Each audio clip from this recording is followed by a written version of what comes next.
Hər vaxtınız xeyirli olsun. 2025-in qəbuluna düşmüş belə bir sualın da izahını vermiş olacağam. Deməli, diqqətlə baxsaq, burada ipucu hardadır? Normalda burada ox işarəsi varsa, demək istəyir ki, bu kvadratdan, yəni buradakı ədədlərdən buradakini almalısan, buradakılardan buradakini almalısan. Məsələn, normal bir ədədlə biz başlasaq, 16-dan gəlirəm 35-ə. Məntiqdə də təbii ki, 16-dan 35-ə gəlmək istəyirsənsə, ardıcıllıq mövzusundan da bəllidir ki, 2-yə vurub üstünə nə gəlməliyəm? 3 gəlməliyəm.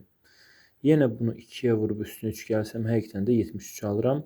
73-ü 2-yə vurub üstünə 3 gəlsəm, həqiqətən də 149 alıram. Və diqqətlə baxsaq, burada 0,5 ilə 4 arasında nə əlaqə var? Bəs həmin əlaqəni verirmi bizə? Bəli, verir. 0,5-i biz 2-yə vurub üstünə 3 gəlsək, buradakı 4-ü alırıq. 4-ü biz götürüb 2-yə vurub üstünə 3 gəlsək, 11 alırıq.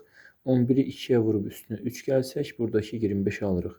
Və nəhayət biz əgər sual işarəsini almaq istəyiriksə, yəni ən yaxşısı sağ aşağıya baxaq.